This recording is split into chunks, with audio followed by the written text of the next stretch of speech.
Mercedes, muy buenas noches. Muchas gracias por la invitación. Como siempre, un placer, doctor, tenerlo acá. Bueno, queremos preguntarle qué significado tienen estos 42 años del Parlamento andino y qué significa también elegir a nuestros parlamentarios en tan importante ente internacional.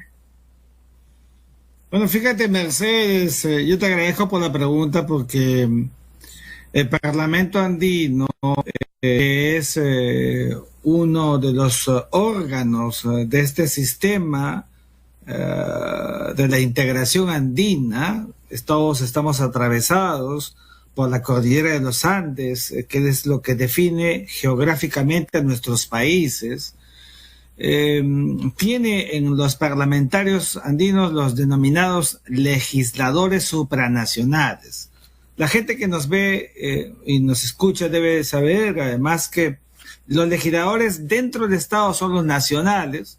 Ellos emiten leyes y estas leyes tienen carácter vinculante. Los supranacionales también crean leyes, pero no las dan, sino en el nivel de recomendación.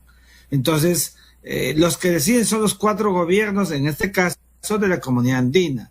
Y en estos 42 años lo que han hecho los parlamentarios andinos es precisamente crear leyes, proponer normas jurídicas no internas, sino para los cuatro países supranacionales.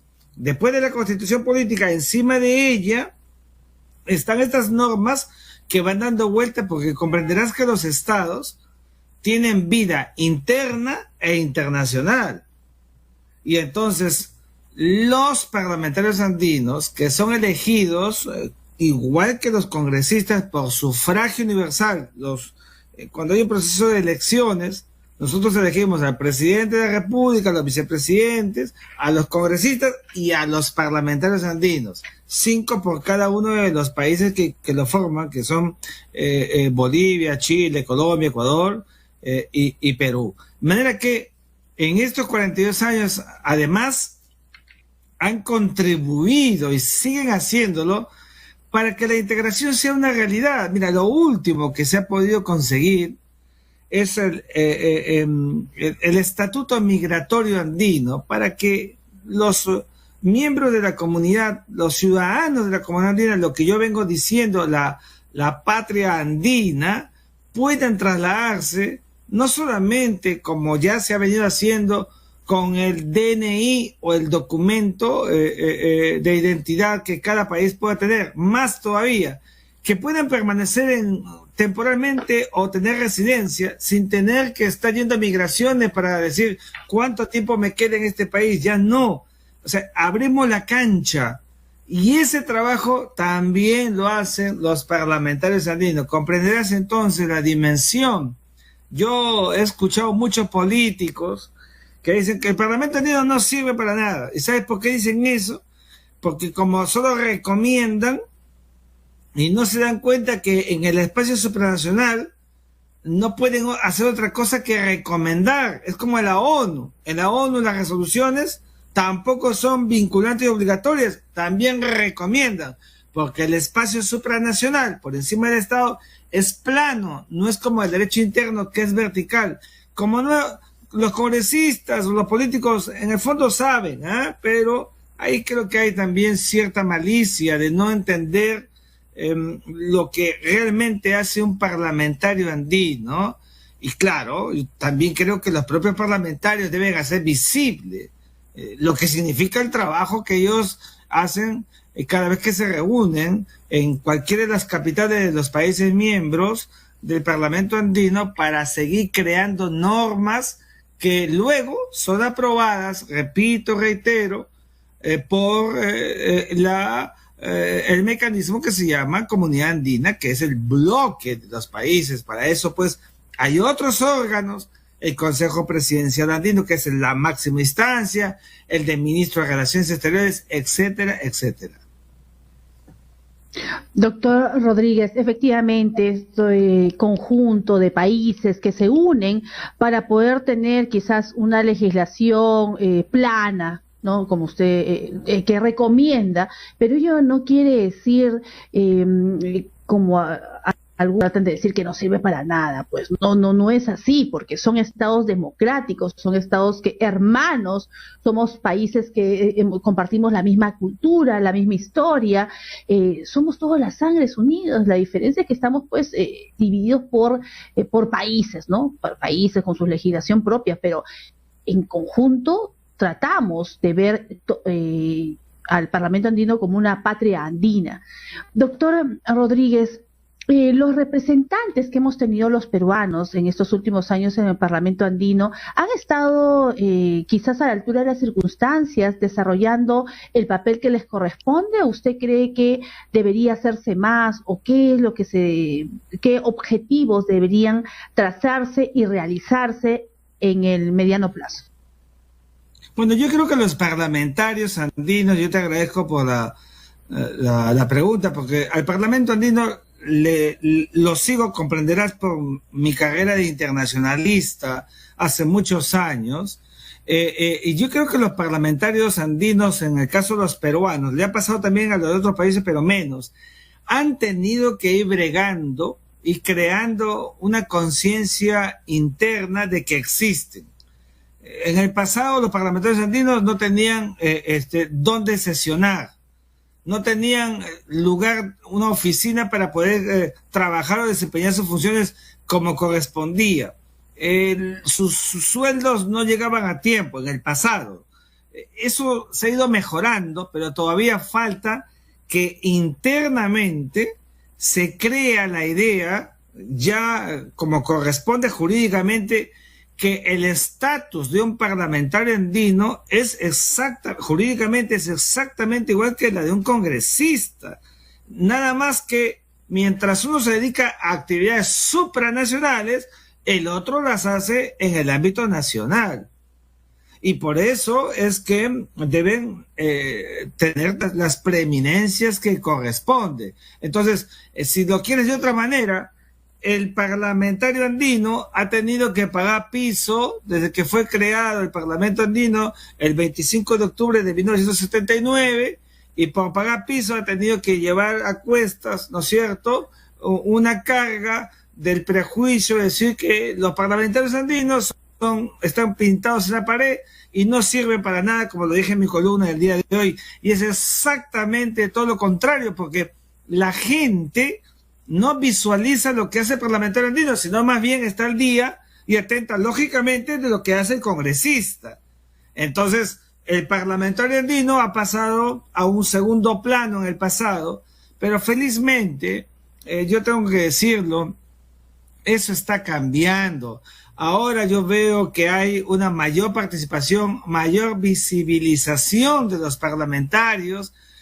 Viajan intensamente, van a Bogotá, van a Quito, van a La Paz, van a Santiago de Chile, en fin, para crear justamente estos marcos normativos. Mira, ahora estamos en plena globalización. La pandemia está llevando a que nos descubramos los países que hemos estado aislados. Bueno, ¿qué están haciendo los parlamentarios andinos? Buscando normas que luego sean aprobadas para que, por ejemplo, los países andinos puedan comprar todos juntos vacunas. Mira qué importante, como lo hace la Unión Europea, que tiene un sistema de integración en bloque maravilloso que ha funcionado.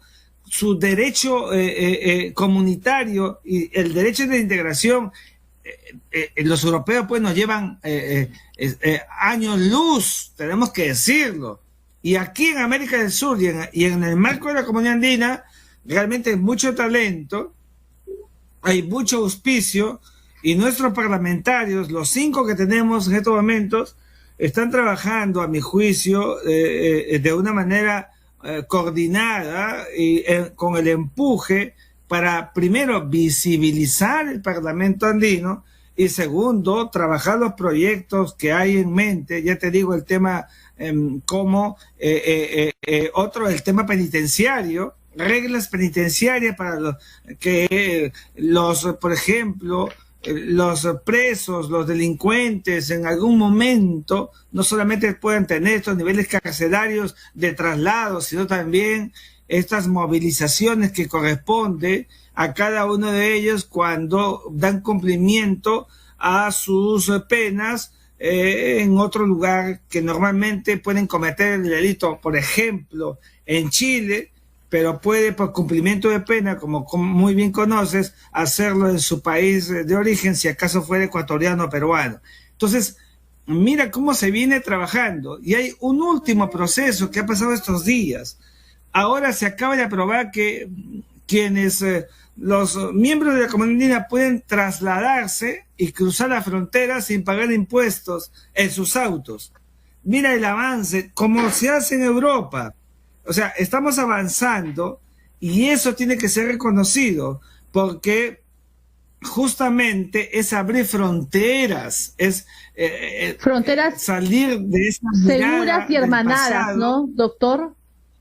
Figuras y hermanadas. Fronteras, y qué bueno claro, que me digas de la hermandad, porque la idea es mi visión.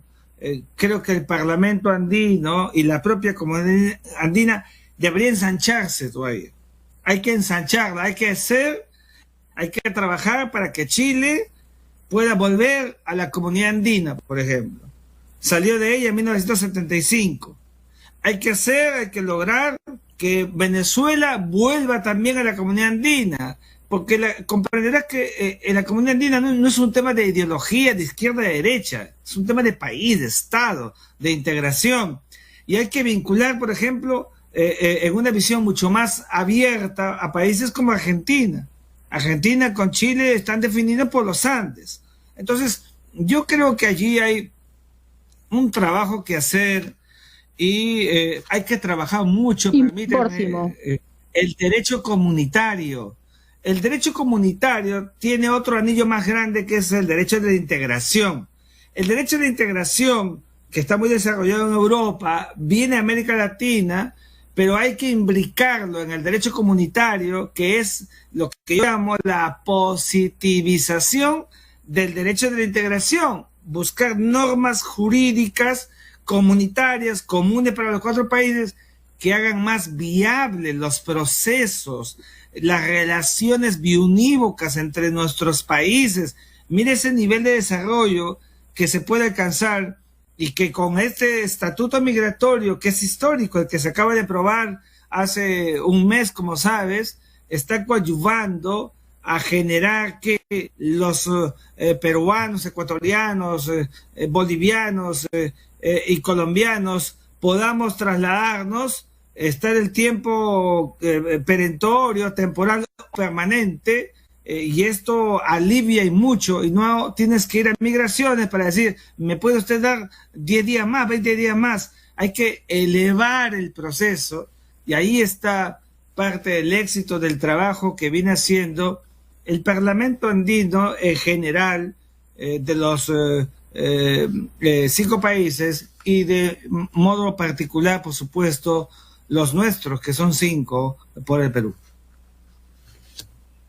Doctor, justamente esta política migratoria que reviste una vital importancia a razón de, por ejemplo, países como usted dice que no forman parte del Parlamento andino como Venezuela, pero que impactan en la mayoría de los países porque recibimos a nuestros hermanos venezolanos a razón de todo lo que viene a ser esta debacle política, económica en un país hermano, de lo cual nosotros nos solidarizamos, que viven pues en una dictadura, y esa es una realidad indiscutible, pero sí que trae pues a colación que vemos a diario a nuestros hermanos en las calles vendiendo sus productos, sacando todo lo mejor. Todo ya mi amor, gracias, mi bebé. Entonces, y tratan ay, mi amor, gracias. Entonces, el vivir, el vivir justamente y darse cuenta, pues, ¿no? De la realidad en las calles, cuando salimos, encontrar a nuestros hermanos, lógicamente a los que trabajan dignamente, es un poco, como usted dice, humanizarnos, ¿no? Solidarizarnos entre hermanos. En algún momento se debe pensar en países, si bien es cierto, con gobiernos, pero países sin fronteras, ¿no? Con las fronteras abiertas, dados a ayudarnos, a hermanarnos, que la pandemia, doctor Miguel Ángel Rodríguez, nos lleve a solidarizarnos y a saber que podemos trabajar en bloque, en grupo, a comprar vacunas, a hacer muchas cosas más en conjunto como países hermanos, y que la guerra debe ser dejar de lado el egoísmo y crecer, ¿por qué no en bloque?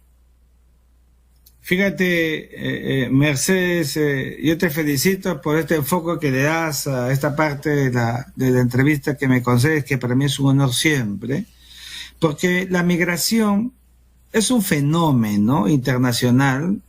La ONU lo ha declarado así, en algún momento más trágico te hablo de la Segunda Guerra Mundial, las grandes diásporas, pero la pandemia también está produciendo ese nivel de impacto, las guerras en Siria, los conflictos en algunas otras partes del mundo como Afganistán, los haitianos que salen del país porque está atravesado por una calidad de Estado fallido, los venezolanos que huyen de un régimen que los ha llevado a la postración más grave que afronta un país en América del Sur. Y entonces este fenómeno migratorio no puede merecer sino la sensibilidad de los países. Y en eso, más allá de todo lo que ha habido, el Perú se ha portado como un país realmente de primer orden, porque ha recibido, como los colombianos, ellos 2,5 millones y nosotros 1.200.000 venezolanos con los brazos abiertos, promoviendo y generando que tenemos que adecuar nuestras políticas migratorias conforme se ha venido produciendo este tipo de fenómenos. Nuestras fronteras entonces se volvieron muy sensibles, Mercedes, y allí es donde se debe trabajar. Hace poco han estado parlamentarios andinos en la zona norte de la frontera, por ejemplo, con Ecuador, para que se abra, hay que reabrir la frontera, porque tenemos que tener espacios de vasos comunicantes. Tenemos que ganar a la pandemia, no la pandemia a nosotros. Tenemos que adecuarnos a un statu quo donde venzamos a la pandemia superando los estragos que nos ha dejado. Y entonces verificar que la zona de fronteras, el Perú tiene 5 fronteras con países vecinos, pues buscar sinergias para abrir los espacios. Allí hay poblaciones originarias que padecen el impacto de la pandemia a la que te he referido, donde el Estado no llega, pues hay que ir, hay que estar presente. Hay una agenda realmente importante que yo estoy persuadido que vamos a poco seguir recreando esto que ya empieza a tomar forma, esta conciencia andina que todos tenemos desde los tiempos de nuestra sociedad precolombina y que de manera insistente desde hace algunos años vengo hablando de la patria andina, que a mi juicio es lo que nos une, nos vincula a todos, definidos orográficamente, geográficamente y geopolíticamente por los Andes. Ese enorme valor agregado de impacto, nuestros países lo deben asumir y entender como la gran política exterior, si quieres, de una macrovisión andina que siga involucrándonos y mirando esa visión desde que nos hicimos por el Uti Possidetis y la libre determinación de los pueblos, países soberanos, pero con un arraigo en la historia, con presupuestos y valores transversalizados comunes.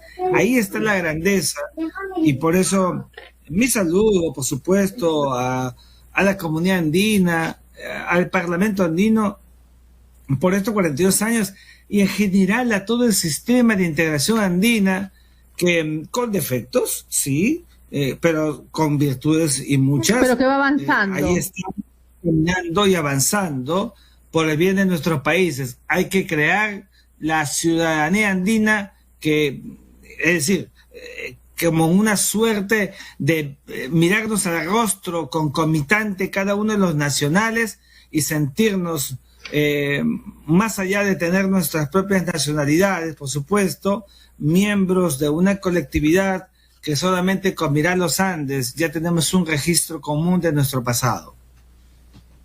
Doctor, la pregunta del estribo para terminar, ¿no? Dígame, ¿a los parlamentarios andinos les alcanza el dinero o son como los parlamentarios acá, los congresistas, que algunos ya cada cierto tiempo aparece que dice que no les alcanza, que están chihuán, que le parece a usted correcto, que estamos en pandemia, mucha gente no tiene esos económicos y el sueldo de un parlamentario no le alcanza? Mira, yo te voy a decir una cosa, yo tengo mucho respeto por los congresistas y los parlamentarios que los conozco, es el primer poder del Estado en el caso de los congresistas, y habría que preguntarles a ellos si les alcanza o no el dinero, pero yo tengo una visión, porque escribí una columna, como sabes, sobre los sueldos de los parlamentarios, los congresistas en general, y yo decía que los congresistas han venido disminuyendo sus sueldos progresivamente y eso estuvo muy mal porque los congresistas son padres de familia, los congresistas trabajan. Por ejemplo, muchos congresistas, el concepto de gasto de instalación, porque viven en Lima, no lo han cobrado. A mí, lo he dicho siempre, eso me parece muy mal. ¿Por qué? Porque el concepto de recibir lo que corresponde por instalación, que viva en provincia. Ese es un mal concepto. El concepto es porque supone que va a asumir funciones, viene de un desgaste de campaña donde invierte dinero seguramente, tiene todo un equipo con el que trabaja y y es un padre de familia, tiene una familia. Entonces el congresista, yo creo que, debería pensar más, y el Estado también, en que a todo nuestro aparato del Estado, pues hay que pagarle bien para que funcionen bien, para que sean eficaces, eficientes. No entremos en la demagogia de no querer cobrar sueldos, lo entrego todo, porque eso no es bueno. Si No, hay dinero, eso tampoco es bueno, trabajo claro. hecho, trabajo pagado. Y tiene que ser de esa manera. Indiscutible, doctor. Claro, gratis no, porque si no gratis, a las finales por debajo se están recibiendo las coimas, los amarres políticos, y gratis no, nadie, pues eso es imposible. O sea, el que dice que no va a cobrar un sueldo, entonces ¿de qué vive? Entonces si no vives, es que vas a meterte a contubernios. Y eso va a resultar peor para todos. Yo creo que es muy importante que entendamos que todos trabajan y por tanto el que trabaja merece ganar un sueldo. Doctor Rodríguez, un placer tenerlo acá en el programa, interesante punto de vista y como siempre que nos enseña pues a incentivar la cultura de todos nuestros televidentes. Muy buenas noches. Gracias, Mercedes, buenas noches con todos ustedes, muy amables.